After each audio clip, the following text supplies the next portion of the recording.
안녕하세요. 법무법인 명재 이재희 변호사입니다. 요즘 또 신고와 민원의 계절이 돌아왔는지 저도 이제 최근에 이런 종류의 사건들을 많이 수임을 했네요. 이제 의료인이신가 봐요. 작은 의원 운영하고 계시는데 보건소에서 본인이 블로그에 쓴 글이 의료광고법 위반했다, 의료법 56조 2항 위반했다, 어떻게 해야 되냐 이런 얘기 하십니다. 자, 의료인으로 의료기관 운영하다 보면 가끔 이렇게 보건소로부터 민원이 접수되어 확인한 결과 의료법 56조 2항의 몇 호 위반으로 판단이 되며 경찰에 고발 조치하고 행정처분은 경찰의 수사 결과를 기다려서 업무정지 1개월 예고한다, 이런 경우 많이 나오는데요. 보건소에서는 되게 편하게 얘기해요. 검찰에서 기소유예 받으시면 2분의 1로 감경돼요, 이런 식으로 안내를 해주시는데, 사실 이 업무정지 15일 이것도 만만치 않은 불이익이죠. 이런 유형의 사건들은 제가 이런 식으로 좀 처리를 하고 있는데요. 자, 첫 번째는 이 행정처분을 미리 의료법 63조 2항의 위반행위 중지명령, 소위 시정명령으로 감경해서 딱 확정시켜 버리는 겁니다. 주로 이게 제가 볼 때 위반이 좀 명확한 경우인데 초범이시고 이런 경우에 해당할 때 이렇게 처리를 해요. 경찰에서 추후에 의료법 위반을 유죄로 판단을 해서 검찰 송치하고, 검찰도 유죄로 판단을 해가지고 약식 기소를 하든 기소유예가 나오면은 나중에 이제 2분의 1 처리를 하든 위반행위 중지명령으로 나갔기 때문에 이게 일사부재리로 재처분이 불가능한 점을 활용하는 겁니다. 의료법 시행규칙 별표에는 의료법 56조 2항 위반이 대부분 이제 업무정지 1개월 또는 업무정지 2개월로 이렇게 되어 있어요. 근데 이 표는 수차례의 의료법 개정 사항을 전혀 반영하고 있지 않아요. 굉장히 비판받고 있는 표입니다. 마치 현대의 판사들한테 조선시대 경국대전 갖다 주면서 판결하라고 하는 거랑 마찬가지예요. 그런데도 이제 보건소에서는 자꾸 의료법 시행규칙 별표를 언급하면서 업무정지 이렇게밖에 못한다 이렇게 얘기하시면, 이제 제가 다른 보건소에서 같은 항목으로 위반행위 중지명령 처분한 사례가 굉장히 많이 가지고 있으니까요, 한번 연락 주세요. 이때 주요한 논거는 초범이고 또 위반행위를 인지하자마자 즉시 광고를 삭제했다 어필하면서 최소 침해의 원칙이라는 걸 주장하는 거예요. 더 침해 정도가 낮은 위반행위 중지명령 63조 2항 1호 이것만으로도 이 목적을 달성할 수 있다, 이런 주장을 하는 겁니다. 자, 두 번째는 행정처분을 수사기관의 수사 결과를 기다려서 진행하겠다, 이런 의견을 이제 제출을 해두고 경찰에서 무혐의 주장을 통해 최종적으로 아무런 행정처분도 안 받고 피하는 방법입니다. 제가 볼 때 이거 무혐의 주장이 충분히 가능한 경우겠다 생각이 될 때 주로 이제 행정처분을 이렇게 수사 결과에 연동을 시켜두죠. 다양한 사례가 있는데 56조 2항 2호가 치료 경험담, 3호가 거짓된 광고, 4호가 타 의료기관과의 비교, 6호가 환부 노출, 9호가 법적 근거가 없는 자격 명칭, 이런 거 사용했다는 이유로 처분을 하는 건데, 법원의 판례와 수사기관에서의 처분례 이런 거를 기초로 이리저리 응용해서 방어를 합니다. 기본적으로는 최대한 해당 문구가 문제가 안 되는 방향을 찾아서 좀 어필을 하고, 추가적으로 광고가 아니다 이렇게 해당할 수 있는지를 찾습니다. 자, 세 번째는 유죄가 명백히 예상되는 경우인데 시정명령으로 변경시킬 수가 없을 때, 즉 일단 수사 결과에 따라 행정처분하는 걸로 연동을 해두고 검찰에서 기소유예 받은 다음에 2분의 1 처리하고 과징금을 낼지 아니면 그냥 휴진을 할지, 이거를 이제 원장님이랑 상의해서 계산해가지고 결론을 내는 거죠. 마지막으로 네 번째 방법으로는 형사적인 부분이랑은 아무 상관없이 이 업무정지 자체가 굉장히 과하다 이런 취지로 행정소송 제기하면서 집행정지 신청 걸어가지고 시간을 좀 뒤로 미루면서 주요한 주장들을 해 나가는 거죠. 업무정지만을 규정하고 있는 이 의료법 시행규칙 별표의 내용이 사실상 법규성을 갖고 있기 때문에 최소 침해의 원칙에 반한다, 이런 점을 굉장히 중요한 쟁점으로 다투게 되는 거예요. 자, 그러면 이제 의료 광고 관련해가지고 민원 딱 들어왔다 이런다고 보건소에서 쓰라는 확인서 그대로 쓰시면 안 돼요. 내가 그 광고를 한 사실은 인정할 수 있어도 내가 그 법을 위반했다라고 확인할 수는 없는 거죠. 아직 판단도 안 됐는데요. 자, 그러니까 보건소나 경찰서에서 연락 받으시면 바로 좀 전문 변호사를 통해서 상담을 하시는 게 좋을 것 같네요.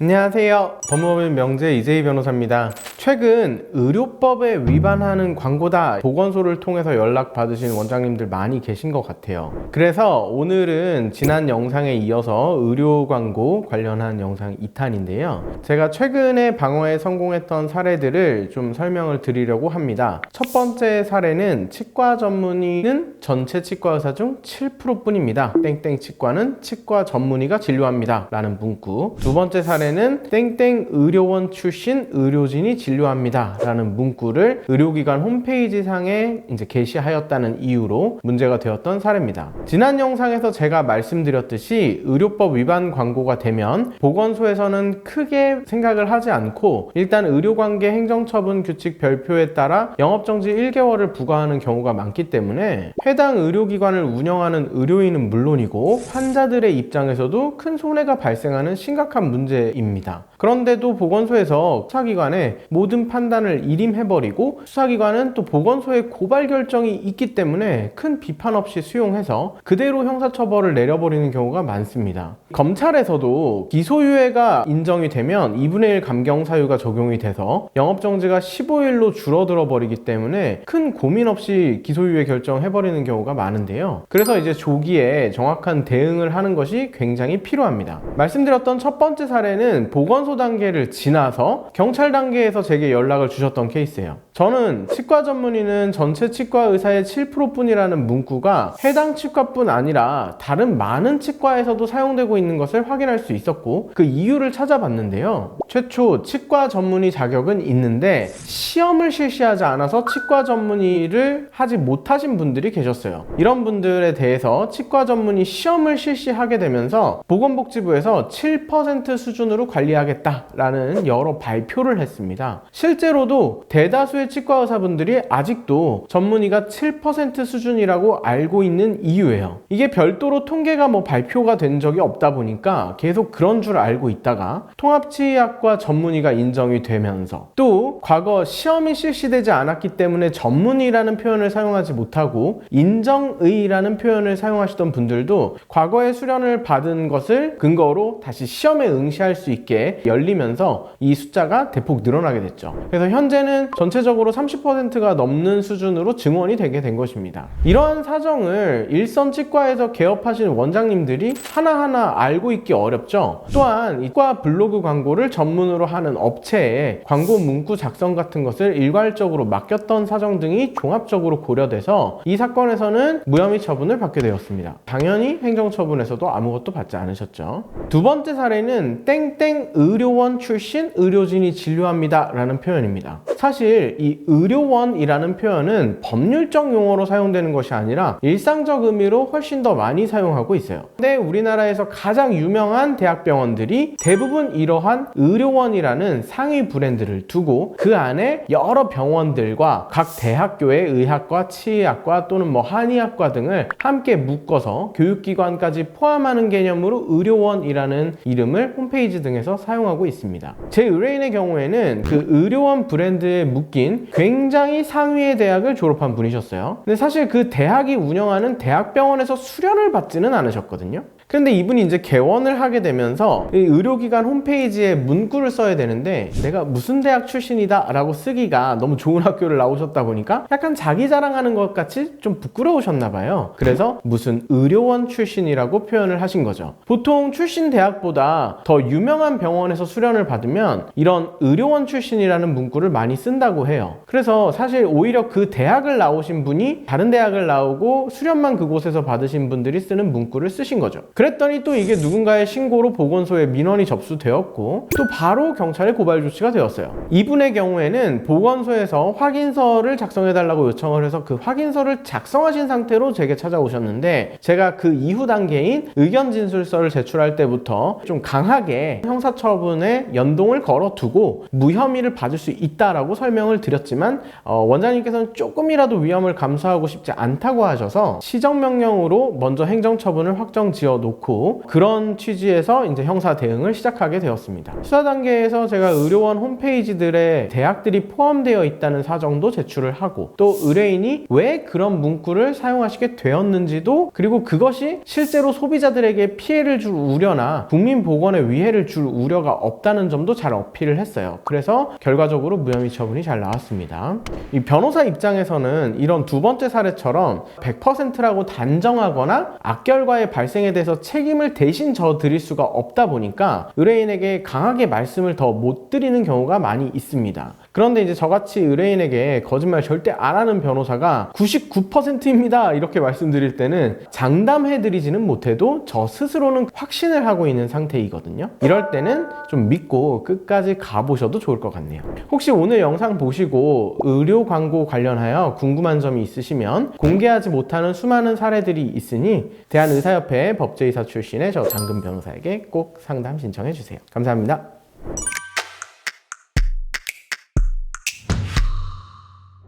안녕하세요. 당신 근처의 변호사 이재희 변호사입니다.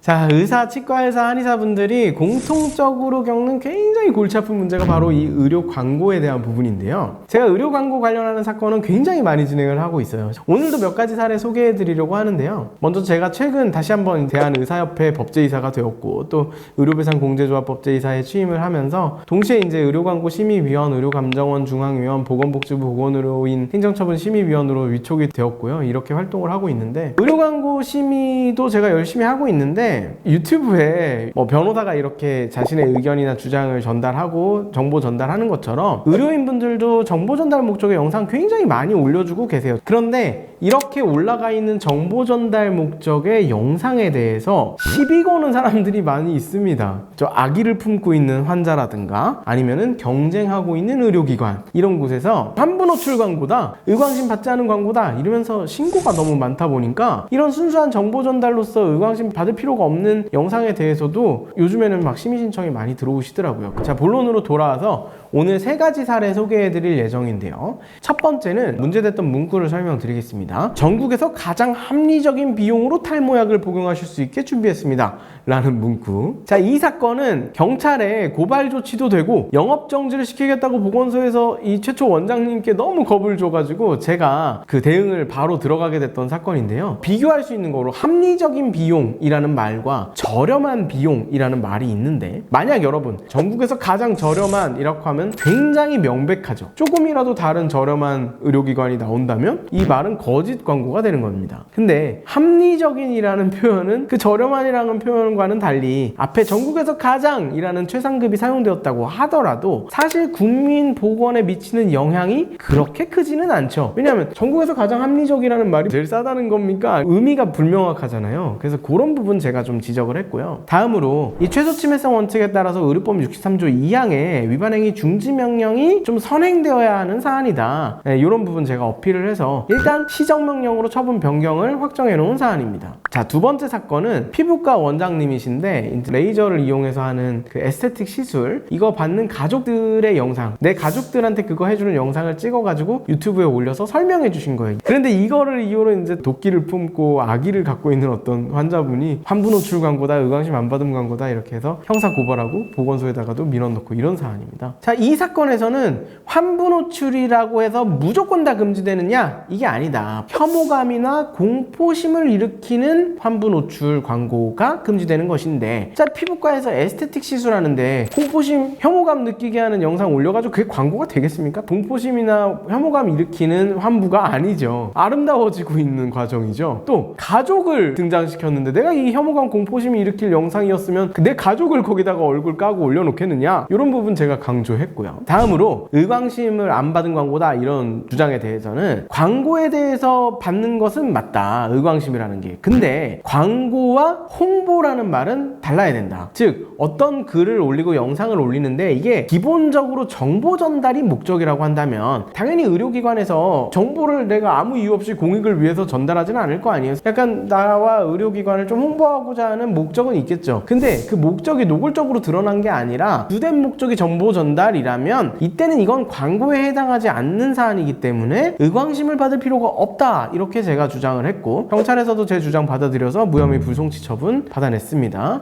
자, 세 번째 사건은 다이어트 치료하는 의원입니다. 이거 운영하시는 원장님이 블로그에 예전부터 꾸준히 치료 경험담을 서로 이웃을 맺은 사람들만 볼 수 있는 포스팅으로 올리고 계셨어요. 근데 이게 한두 번 이게 카테고리 클릭하는 거를 미스를 하셔가지고 전체 공개 게시판으로 올라가 버린 하는 거예요. 당연히 모르고 있었죠. 그러다가 갑자기 경찰이랑 보건소에서 연락받고 나서 바로 이제 그 글들을 서로 이웃 게시판으로 다 이동을 하셨는데, 저는 경찰과 보건소에 이거 의료법 위반 광고가 되려면 일단 광고여야 되는데, 전체 공개로 올렸다고 하더라도 회장님의 무리해서 이렇게 식욕 억제제를 넣지 않는다 이런 철학이나, 또는 홍보의 목적이 있더라도 이 정보 전달을 하는 이유가 메인에 걸려있는 게시글 내용에 대해서는 광고라고 볼 수가 없다. 또 이게 만약 광고라고 하더라도, 예를 들면 대다수의 치료 후기 경험담들은 다 서로 이웃 게시판에 올려놨어요. 거의 200개가 넘는. 그런데 딱 요 3-4개의 게시글만 서로 다른 식이, 그것도 아무 이유 없이 전체 공개되어 있던 점을 보면 전체 공개로 작성하려는 고의는 없었다고 봐야 되지 않겠느냐 라는 점 제가 주장했고요. 마지막으로 모든 치료 경험담이 모두 위법한 광고가 되는 것이 아니고, 소비자로 하여금 치료의 효과를 오인하게 할 만한 치료 경험담이어야 한다는 점, 즉 내가 선별해가지고 좋은 것만 올려놨어야 그게 치료 효과를 오인하게 만드는 치료 경험담이라는 점을 강조하면서 이걸 방어 포인트로 주장을 했습니다. 경찰에서 먼저 무혐의 불송치 결정해 주셨고, 보건소에서도 따라서 처분 없이 종결하는 것으로 마무리되었죠. 자, 오늘 살펴봤던 이 3개의 사건들처럼 보건소하고 경찰은 일단 유죄라는 심증을 가지고 조사와 수사를 시작을 하기 때문에, 위법 의료 광고로 조사 수사를 받으신다면 내가 어떤 포인트에서 이게 잘못이 아닌지를 좀 정확하게 소명해서 방어할 필요가 있습니다. 경우에 따라서는 이 관련 사건 경험이 굉장히 풍부한 변호사의 조력을 받으시는 게 사건 처리에 큰 도움이 되실 수가 있죠. 혹시 제 도움이 필요하시면 언제든지 아래에 있는 상담 예약하는 방법을 통해 상담 신청해 주세요. 감사합니다.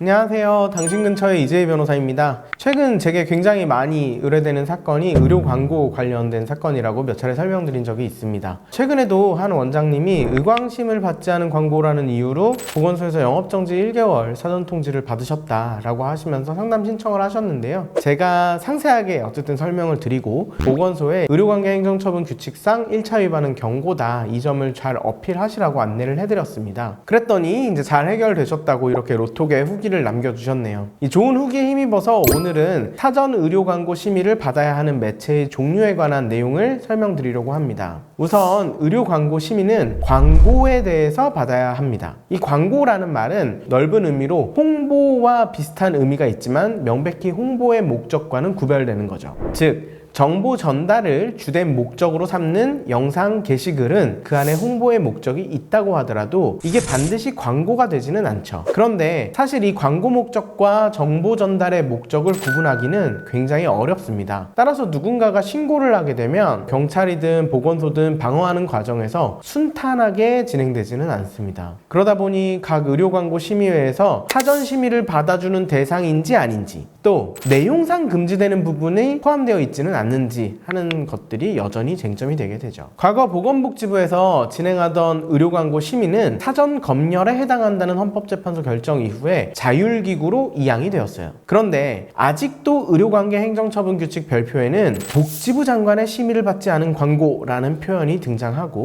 이에 위반되는 경우의 효과가 1차 위반은 경고, 2차 위반은 영업정지 15일, 3차 위반은 영업정지 1개월로 규정하고 있습니다. 제가 보건복지부 보건의료인 행정처분 심의위원으로 최근 위촉이 되어서 지난 회의에서도 이 부분을 굉장히 강력하게 어필을 하였는데요. 복지부도 개정을 하려고 하고 있는데, 어쨌든 현재 상태로만 봐도 1차 위반은 경고에 해당한다 라고 하기 때문에, 경고를 한번 받으신 원장님들이 그 이후로부터는 어떤 경우든지 의료광고 심의를 먼저 신청을 하시는 경우가 좀 강하게 나타나는 것 같아요. 제가 이 심의위원으로 있는 대한의사협회 의료광고 심의위원회의 경우에 의료기관 자체에서 운영하고 있는 네이버 블로그, 인스타그램 계정, 유튜브 계정 등의 게시글에 대해서는 사전 심의 대상 매체가 아니라는 이유로 신청을 받아주지 않고 있습니다. 따라서 네이버 블로그, 유튜브, 인스타 계정 광고에 대해 심의를 하는 경우는 같은 문구를 다른 매체에도 사용하고자 하는 경우, 이 경우는 원칙적으로 의광심필의 효력이 매체 불문하고 인정되다 보니까 다른 광고에도 사용하고자 이렇게 신청하시는 분들이 계시고, 아니면 네이버에 광고비를 지불하는 광고, 예컨대 CPC라든가 플레이스 광고, 또 유튜브나 인스타에서도 타겟팅 광고 등으로 비용을 지출하는 경우에는 사전 심의를 넣고 저희가 심의를 하고 있습니다. 만약 특정 카페 회원수가 7만 명이라고 했을 때 이 카페에 게시글을 쓰는 거는 의료 광고 사전심의 대상 매체일까요? 아닐까요? 정답은 알 수 없다입니다. 회원수와 방문자 수는 다르기 때문인데요. 회원수가 7만 명이라도 해당 게시판의 일간 방문자가 10만 명이 안 될 수도 있는 것이고요. 회원수가 5만 명이어도 한 회원이 하루에 2번씩, 3번씩 들어오는 카페 같은 경우에는 방문자 수로 놓고 보면 10만 명을 훨씬 넘을 수도 있는 것이죠. 결국 불특정 다수의 소비자에게 도달시키는데 비용이 필요한지에 따라 사전심의 대상 매체인지 여부가 결정된다고 생각하시면 좀 편합니다. 그러면 만약 내가 용역 업체를 써서 블로그 게시글을 지속적으로 작성한다면, 또 특정 카페의 게시글 작성 권한을 얻기 위해서는 소정의 광고 비용을 내야 한다면 이것은 사전심의 대상에 해당할까요? 아닙니다. 전자의 경우, 즉 블로그 게시글을 용역 업체를 통해서 쓰는 경우에는 내가 무료로 할 수도 있는 일을 다른 사람에게 시킨 것뿐입니다. 내가 직원을 고용해서 그거를 쓰더라도 마찬가지인 상황이죠. 후자의 경우, 즉 카페에 글을 쓰기 위해서는 비용을 지불해야 된다. 이 경우도 해당 카페에 작성된 게시글을 일간 10만 명 이상이 볼 수 있는 환경인지 여부에 따라서 심의 대상 매체인지 여부가 결정되겠지만, 이 국내 카페에서 일간 10만 명 이상의 방문자를 보이는 경우는 사실 흔하지가 않습니다. 따라서 의료인 입장에서 광고를 하시고자 한다면 일단 본인이 소속되어 있는 중앙단체 산하의 의료광고심의위원회에 심의 신청을 넣으시고, 심의 신청이 저희 이 사전심의 대상 매체가 아닙니다 라는 이유로 거절되었다는 점을 남겨두신다면 향후에 이 일로 소송이 걸리거나 했을 때도 충분히 방어할 수 있는 근거가 됩니다. 궁금하신 점이 있으시면 언제든지 아래의 상담 방법을 통해서 제게 연락을 주세요. 감사합니다.